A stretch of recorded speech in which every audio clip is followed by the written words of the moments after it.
은혜 받으실 하나님의 말씀은 요엘서 2장 28절에서 29절까지 말씀입니다. 구약 성경 1273면이 있습니다. 요엘서 2장 28절에서 29절까지 말씀입니다.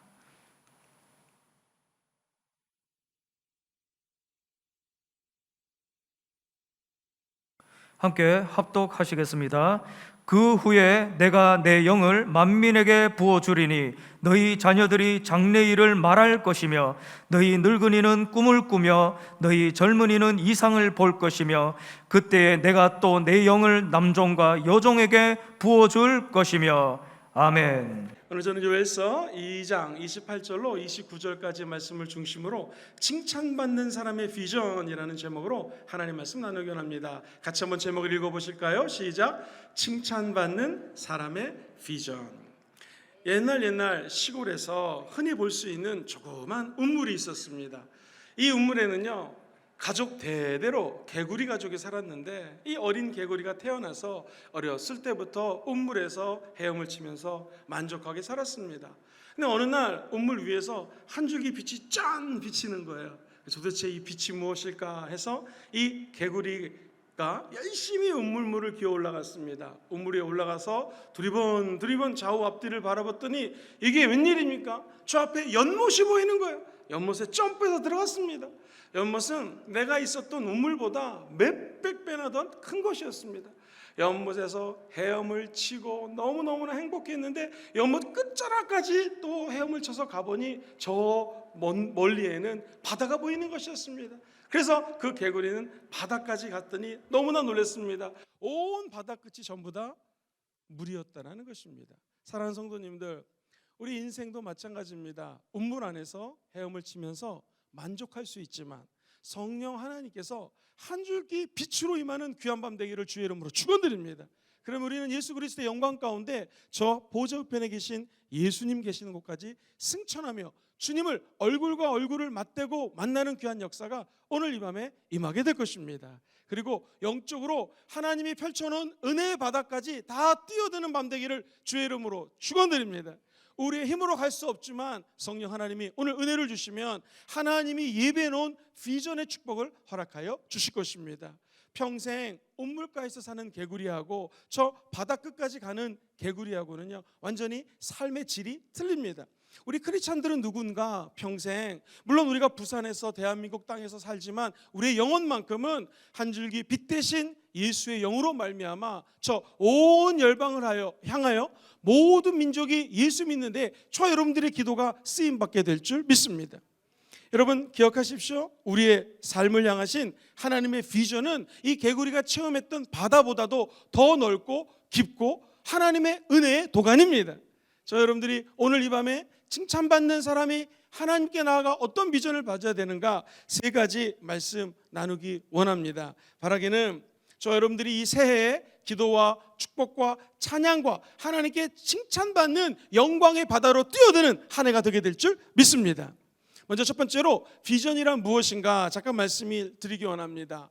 저 여러분들이 읽고 있는 이 성경책 가만히 생각해 보면 이거 비전에 관한 책이라고 해도 과언이 아닙니다. 왜냐하면 구약 성경은 무엇인가? 메시아가 올 것이라는 비전 속에 살았습니다. 그렇다면 신약 성경은 무엇인가? 이 메시아가 이 땅에 오셨는데 예수 그리스도 우리에게 비전 주시는 분의 삶에 대해서 적어놓은 것이 신약 성경입니다. 그러면 지금 신약 성도들, 다시 말해서 구약과 신약 속에서 하나님 말씀의 은혜로 살고 있는 우리 은혜의 세대, 성령 충만함을 체험하는 저와 여러분들은 다시 오실 예수 그리스도를 비전으로 삼고 기다리는 것이 우리의 삶입니다.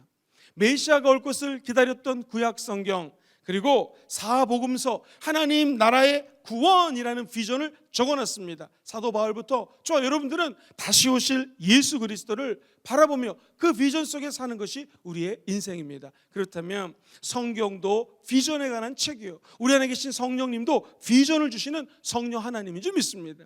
요엘 선지자가 이렇게 얘기를 합니다. 내가 내 영을 만민에게 부어주리니, 그러면서 성령의 말씀을 이렇게 대언합니다. 너희 자녀들은 장래일을 말할 것이요, 너희 늙은이들은 꿈을 꾸고 너희 젊은이들은 이상을 볼 것이며. 29절 같이 읽어볼까요? 시작. 그때에 내가 또 내 영을 남종과 여종에게 부어 주시. 성령이 임하면 하나님이 우리에게 꿈도 주시고 비전도 주시고 살아갈 수 있는 길을 열어준다라는 것입니다. 잠언서에 보면 29장 18절에 이런 말씀이 나와요. 묵시가 없으면 백성이 방자히 행하거니와. 여기서 묵시는 비전을 이야기합니다. 비전이 없으면 백성이 방자히 행한다. 이 방자히 행한다는 말은 자제력이 없는 거예요. 스스로를 컨트롤할 수 없습니다. 이 말은 신중함이 없다라는 뜻입니다. 즉 비전이 있는 사람하고 없는 사람의 차이는 무엇인가? 내가 아무리 힘들고 어려워도 비전이 있는 사람은 자기 자신을 철저하게 자제력을 가지고 컨트롤할 수가 있습니다. 신중을 기해서 인생을 펼쳐나갑니다. 경거망동하지 않습니다. 그런데 비전이 없으면 망한다, 경거망동한다라는 것이 이 잠언서의 귀한 메시지인 것입니다. 저 여러분들이 비전만 있으면 하나님이 주시는 꿈을 찾아 떠날 수 있다는 것이죠. 이 비전이라는 것은 여러 가지 정의가 있는데 제가 읽었던 책 중에서 제일 맞다고 생각되는 것은 비전은 통찰력이라는 단어와 연결이 된다는 거예요. 비전이 있는 사람은 통찰력이 있습니다. 제가 재미있는 얘기 하나 해드리겠습니다. 제가 신학을 할 때의 일인데 그때 미국에서 아주 유명한 부흥사가 제가 신학교 다녔을 때 큰 교회 부흥회로 오셨습니다. 원체 유명한 부흥사라서 다들 말씀도 막 기대하고 또 그분이 막 기도하면 뭐 쓰러지기도 하고 그런 오순절 교회였는데요. 지금도 기억이 납니다. 제가 신학생이니까 비전을 놓고 기도하고 있었거든요. 그래서 그 유명한 부흥사님에게 이렇게 얘기를 했습니다. 한 명씩 기도를 해주시는데 저 비전을 위해서 기도해달라고. 그랬더니 그분이 저를 이렇게 보더니 눈이 나쁘냐고 물어보더라고요. 왜냐하면 영어로 비전은요 이 눈으로 보는 걸 의미하거든요. 그래서 그 비전이 아니라 내 장래에 어떤 사명이 있는지, 신학생인데 어떻게 사역을 해야 될지 모르니 이걸 좀 기도해 주세요. 그랬더니 그 부흥사가요, 세상에 하얀색 양복을 딱 입으셨는데 체격이 저랑 비슷해요. 근데 그 부흥사께서 하얀색 양복을 벗더니만 저에게 딱 입혀주시는 거예요. 할렐루야! 얼마나 좋았는지 모릅니다. 그래서 너무나 좋다 그러는데 기도는 제가 뒤로 넘어갔어요. 그래서 저는 그 옷을 줄 줄 알았는데 부흥사가 베끼더니 마이 자켓 하면서 뺏어가더라고요. 사랑하는 성도님들, 영어로 비전은요 눈으로 보는 거예요. 그래서 비전을 위해서 기도해 주세요. 그랬더니 눈이 잘 안 보이니? 이렇게 얘기했던 것이 기억이 납니다. 그런데 이 비전이 통찰력이라고 해석을 한다면 통찰력은 영어로 인사이트거든요. 이 인사이트라는 것은 내가 미래를 바라보는 능력을 이 인사이트, 통찰력이라고 표현합니다. 즉 비전이 있는 사람은 이 땅에 살면서 자기의 자신이 하나님께로 주신 사명이 있고 꿈이 있고 미래가 있어요. 그 미래를 향해서 바라보는 힘, 이것이 비전이라는 것입니다. 사랑하는 성도님들, 위대한 비전의 시인이라고 생각을 해보십시오. 그러면 그 시인은 무엇인가? 그분은 언제나 오늘을 뛰어넘어서 미래를 시적으로 그리고 미래에 관한 작품들을 쓰는 것이 통찰력 있는 시인이라는 것이죠. 만약 어떤 사업가가 하나님 주신 비전이 있다 그러면 그분은 인사이트, 통찰력이 임해서 지금 2021년도 1월 달을 보는 것이 아니라 내년도, 그 다음에를 보는 것이죠. 김남도 교수라고 서울대학교 교수님이 항상 해마다 트렌드를 이렇게 발표합니다. 그래서 저도 그 책을 구입을 해서 2021년도 트렌드를 이렇게 쭉쭉 읽으면서 사람들이 이런 쪽으로 많이 또 돈을 쓰겠구나, 이런 쪽에 많은 물건을 구입하겠구나라고 얘기합니다. 때로는 좀 글이 너무나 좀 이렇게 막 점프한다 그럴까요? 막 있지도 않은 얘기를 쓰는 것 같은 느낌이 들기는 하지만 내용을 가만히 읽다 보면 이 어떤 통찰력이 주어집니다. 왜냐하면 통계 자료를 통해서 올 한 해 어떤 것이 트렌드화 될 것이다 라고 바라볼 수 있기 때문에 그렇습니다. 사랑하는 성도님들, 만약에 어떤 사업가가 하나님 주시는 비전이 있다면 그분은 2021년도 1월 달을 고민하는 것이 아니라 코로나가 올해 안에 끝날 것을 예측하고 그 다음 해를 꿈꾸고 그 다음에는 어떻게 될 것을 계속 예측한다면 그 사업가는 비전의 사업가시죠. 이 목사님이 목회를 하시면서 비전의 목사님이라고 하는 것은 2021년을 살지만 내년도는 뭐 해야지? 이 코로나 끝나면 2022년도는 뭐 해야지? 2023년도는 아마 하나님이 이렇게 역사하실 거야. 끊임없이 미래를 꿈꿔 나간다면 그 목사님은 비저너리, 하나님 주시는 통찰력이 있는 목사님이라고 볼 수가 있을 것입니다. 자기의 시선이 맞닿는 곳이 있거든요. 거기에 자기 자신을 맞추기 위해서 부단히 애쓰고 노력하는 사람, 이게 비전이 있는 사람입니다. 그래서 우리가 장래가 보인다, 청년 중에서 이 청년 정말 미래 괜찮겠다면 이렇게 얘기합니다. 이 청년은 장래성이 있어, 미래가 보여. 그게 바로 비전입니다. 오늘 저와 여러분들이 성령이 우리 안에 들어오심으로 말미암아 우리 삶에 먼 미래를 밝혀주는 성령과 함께 다 비전을 받는 자들 되기를 주의 이름으로 축원드립니다. 이게요, 십자가를 묵상하면 가능합니다. 한번 따라해 볼까요? 예수님 죽음 내 죽음, 예수님 부활 내 부활. 예수님이 이 땅에 오셔서 장사한 지 사흘 만에 부활하셨습니다. 믿으십니까? 제자들에게 나타나시고 부활하신 하나님께서 승천하셔서 우리 예수님이 하나님 보좌 우편에 앉아 계세요. 그런데 우리는 지금 2021년 1월 이제 마지막 금요 철회를 드리고 있는데, 우리는 지금 이 땅에 살고 있지만 기도하면 다 누구나가 성령의 은혜로 말미암아 엘리베이터를 타고 하나님 보좌 우편에 올라갈 수 있는 거예요. 그것은 제가 성막을 그리면서 하나님의 영이 거하는 지성소의 예배에 대해서 말씀을 드린 적이 있을 것입니다. 하나님과 얼굴과 얼굴을 맞대고 드리는 지성소의 예배가 어떤 의미냐면, 하나님은 지금 보좌에 계시고 보좌 우편에 예수님이 앉아 계신 것을 믿으시면 아멘 해볼까요? 우리가 그 하나님 보호자 우편까지 올라갈 수 있다는 것이죠. 저는 여기 강대상에 있기 때문에 성도님들이 다 보입니다. 누가 하품을 하는지 잘랑말랑하는지 다 합니다. 할렐루야. 왜냐하면 저는 높은 데에 있기 때문에 다 보이는 것이죠. 마찬가지로 보호자 우편에 계신 예수님과 함께 우리의 미래를 바라보면 2021년도가 아니라 우리의 미래를 바라볼 수 있는 통찰력이 생긴다는 것입니다. 근데 이것은요, 인간의 힘으로 하나님 보호자 우편에 올라갈 수가 없어요. 예수와 함께 죽고 예수와 함께 부활하고 예수 그리스도와 함께 십자가를 짊어진 자들에게 돌아오는 축복이 무엇인가? 하나님의 보호자, 그 우편에 계신 예수님과 함께 예배드릴 수 있는 은혜와 감격이 있다는 것입니다. 그래서 예배자들의 축복은 항상 하나님의 비전에 있어요. 하나님이 주시는 꿈과 환상과 미래에 대한 통찰력이 있다는 것이죠. 사랑하는 성도님들, 하나님 안에서 자기 자신과 이 현실을 직시하시되 더 나은 미래를 위하여 명확하고 정확한 믿음의 그림을 그리는 밤이 되기를 주의 이름으로 축원드립니다.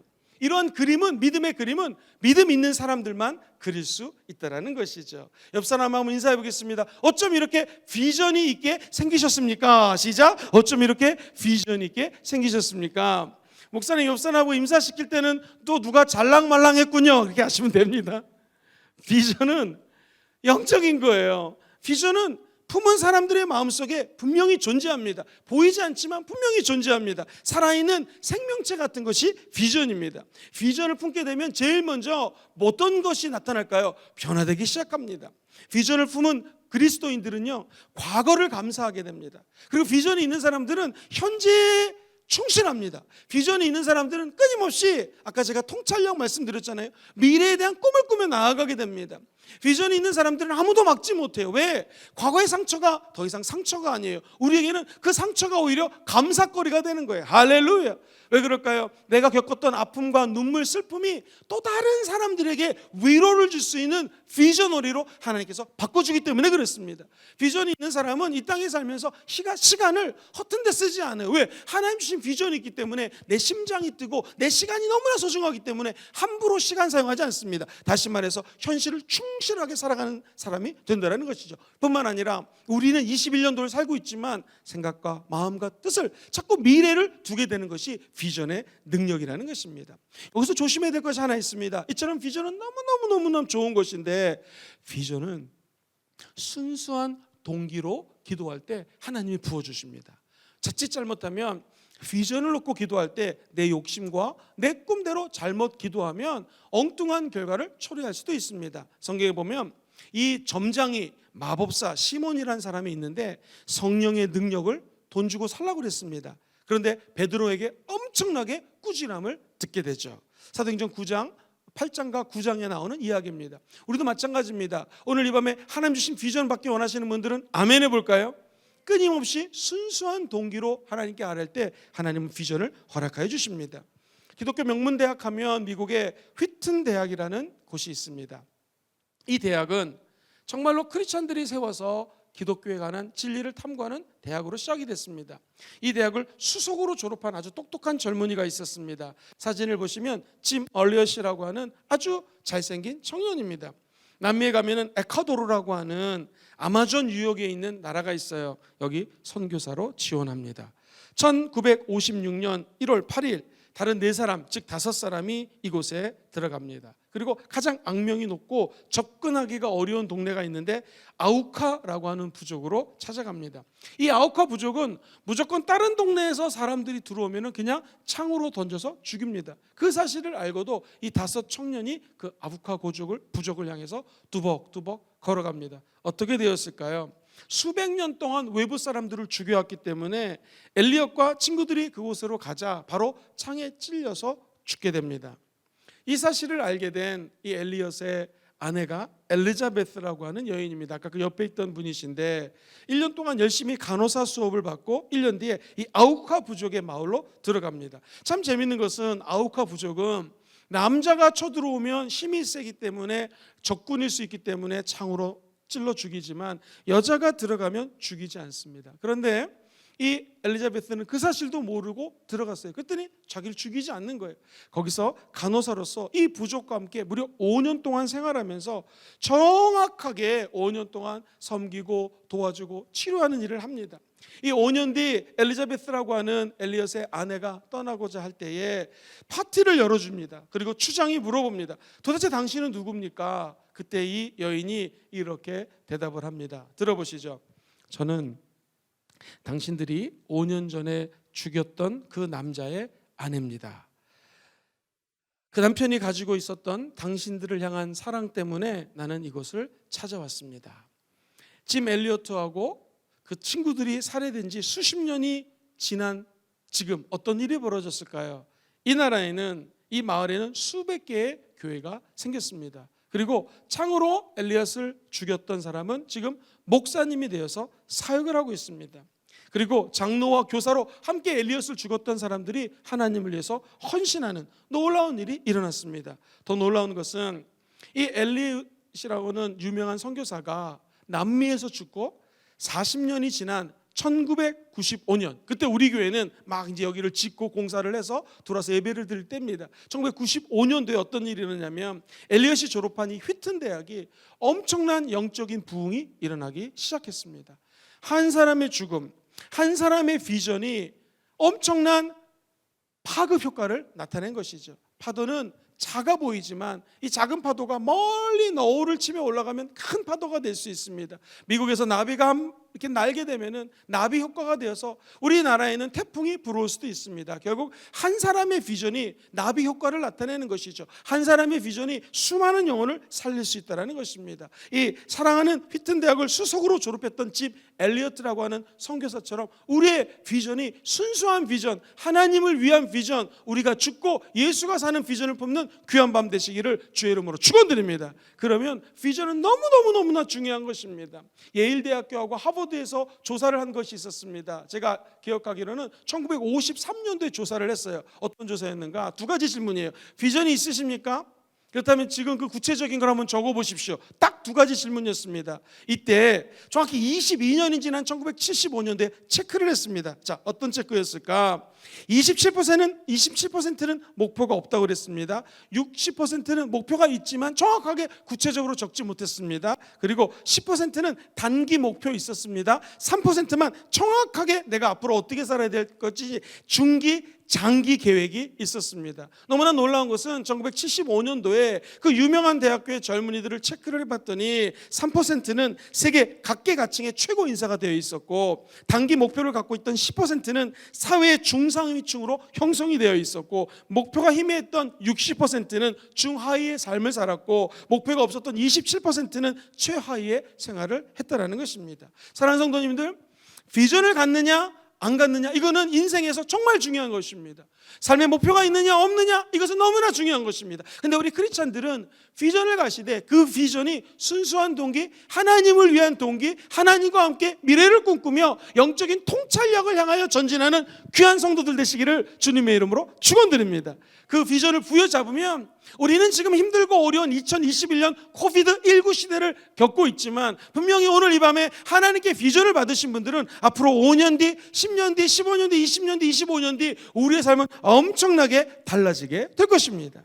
그렇다면 성경에 나온 인물 한 명을 통하여 이 비전의 중요성을 다시 한번 체크하기 원합니다. 큰 2번째로 아브라함이라고 하는 사람에 임했던 비전에 대해서 잠시 말씀을 드리도록 하겠습니다. 사랑하는 성도님들, 이 아브라함은 원래 갈대와 우르란 지역에 살았습니다. 여기는요 완전히 우상 숭배가 가득한 곳이었습니다. 학자들의 견해에 따르면 달신이 있었는데 달신 이름이 난나예요. 달 앞에 난나라는 신을 갖다 놓고 맨날 절하고 그 신전 앞에 나아갔던 그런 타락한 도시였습니다. 어느 날 그곳에 살고 있는 한 75세의 노인에게 하나님 음성이 들립니다. 너는 본토 친척 아비 집을 떠나 내가 명령할 곳으로 가라. 내가 너에게 줄 땅이 있는데 그 땅으로 가라라고 하면서 가나안 땅에 가라고 합니다. 여기서 비전은 어떻게 해야지 이루어지는가? 즉각 순종할 때 그 비전이 이루어집니다. 아브라함의 위대함은 떠나라 하니 친척을 버리고 그리고 아버지를 버리고 모든 것들을 다 내려놓고 출발을 합니다.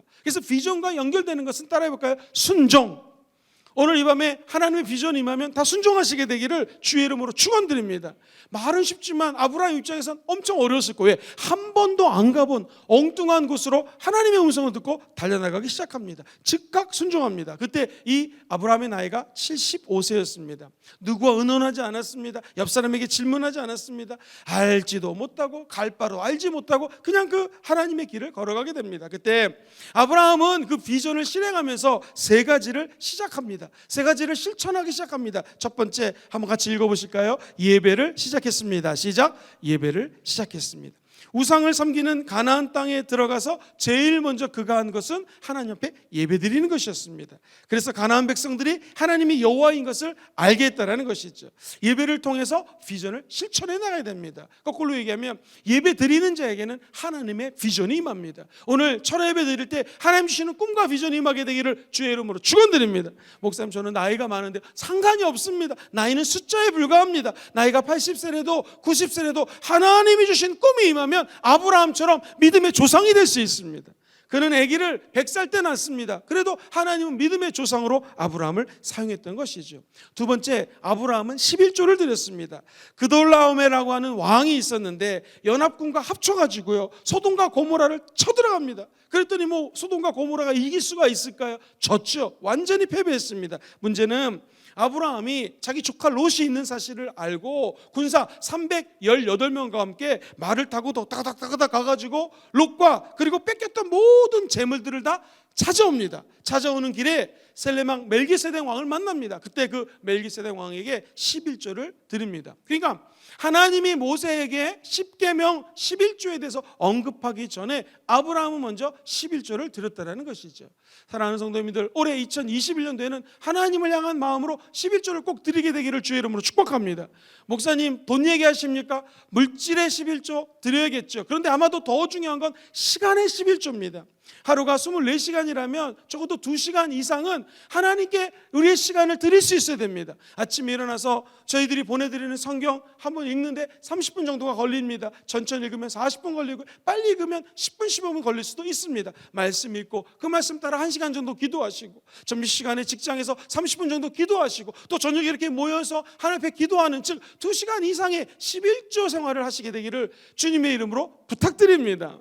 만약 한 달이 30일이라면 3일 정도는 하나님께 드릴 수 있는 마음이 있었으면 참 좋겠습니다. 이처럼 이 11조라는 것은 단순히 물질의 10%만을 의미하지 않습니다. 하나님 나에게 주신 것, 시간도 나에게 주신 것이라면 시간의 10분의 1을 하나님께 드리는 그런 2021년 되기를 주님의 이름으로 축원드립니다.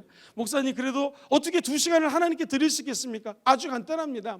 저 여러분들이 옛날에 연애할 때 남자친구 여자친구 생각해 보십시오.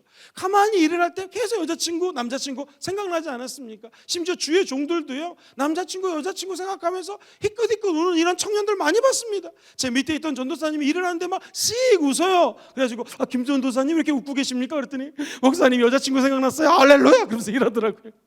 여자친구만 생각하면 막 웃음이 나오는 거예요.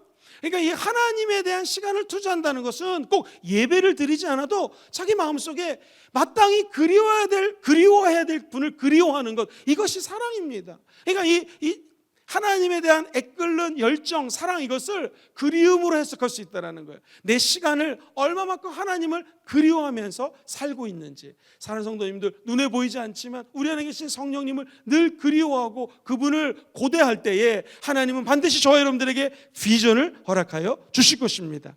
아브라함이 그랬습니다. 시간과 물질의 11조를 드리기 시작합니다. 그리고 할례를 받습니다. 창세기 17장 23절로 25절을 같이 한번 읽어보겠습니다. 시작. 이에 아브라함이 하나님이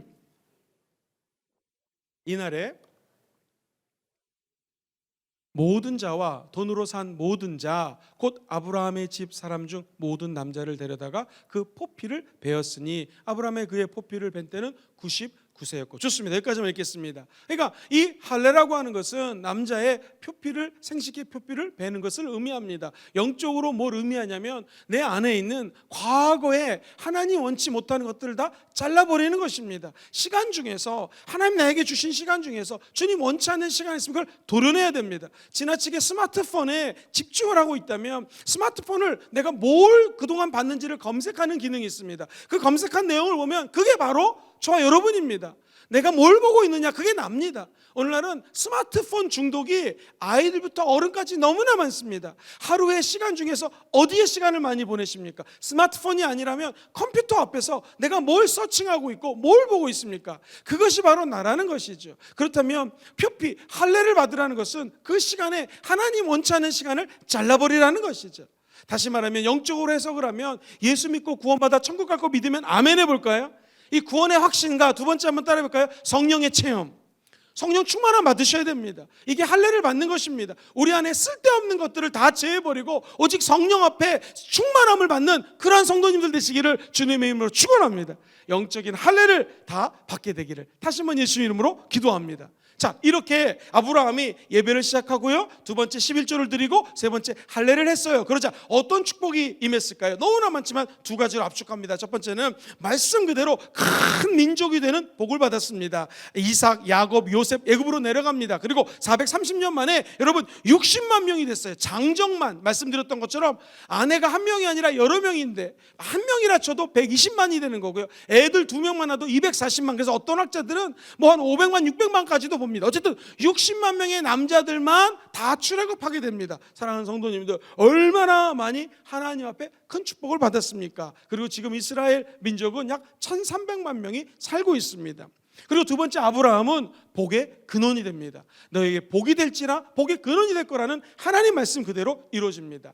한 1400만 명 정도가 유대인인데 유명한 사람들이 너무나 많습니다. 금융가의 조지 소로 유대인입니다. 하버드 대학교 교수님들 중에서 3분의 1 정도가 유대인입니다. 수십만 명의 변호사가 미국의 경우 활동하고 있고요. 헐리우드의 스필버그 감독도 유대인입니다.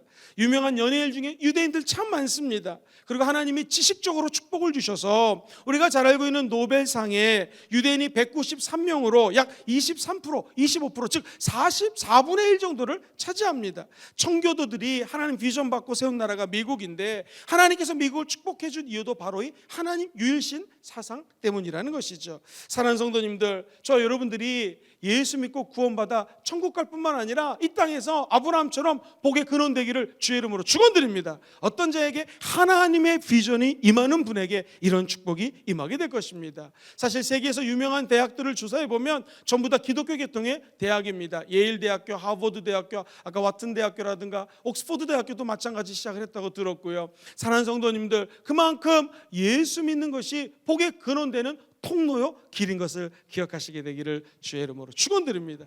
무엇보다도 아브라함 하면 떠오르는 게 무엇입니까? 믿음의 조상이라는 하나님의 칭찬을 받게 됩니다. 오늘 아브라함처럼 이 비전을 받게 되기를 다시 한번 예수님의 이름으로 축원드립니다.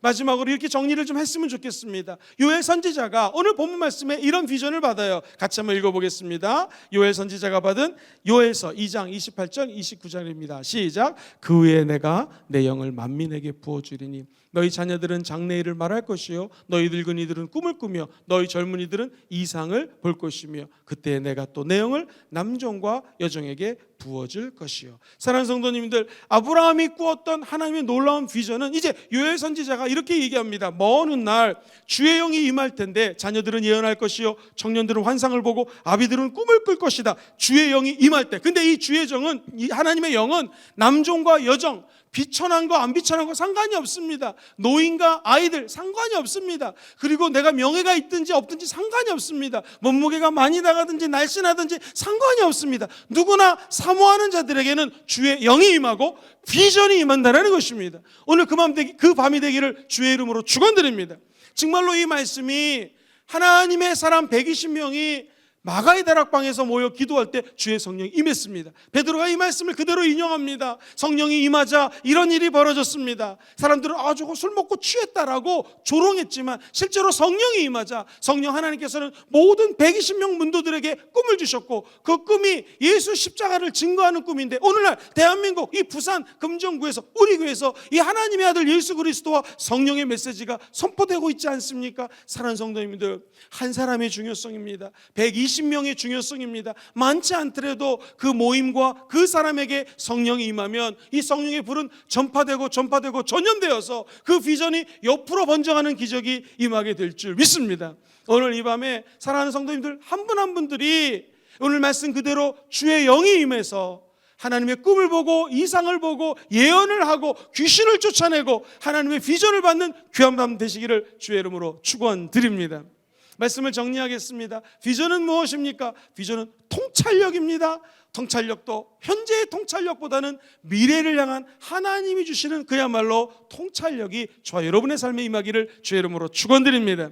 아브라함에게 임했던 비전은요, 첫 번째로 비전을 실천했다는 것이죠. 그가 했던 것은 예배 드렸습니다. 11조 드렸습니다. 뿐만 아니라 마음의 할례를 받고 육신의 할례도 받았습니다. 오늘 이 밤에 그 성령 하나님의 임재가 우리 가운데도 임하기를 주의 이름으로 축원드립니다. 아브라함이 받은 축복은 큰 민족이 되는 복을 받았습니다. 그리고 두 번째 같이 한번 읽어보겠습니다. 시작. 복의 근원이 되었습니다. 무엇보다도 믿음의 조상이라는 칭찬받았습니다. 우리도 그런 칭찬받게 되기를 주의 이름으로 축원드립니다. 성령 충만하면 지금 이곳에서 하나님의 비전을 받게 될 것이요, 그리고 그 비전을 받아 칭찬받는 사람들이 다 되게 될 줄 믿습니다. 그러므로 말씀을 정리하면 한번 따라해볼까요? 성령 충만하여 비전을 받고 칭찬받는 사람이 됩시다. 칭찬받는 사람이 됩시다. 그 꿈과 비전이 오늘 이 밤에 임하기를 다시 한번 주의 이름으로 축원드립니다.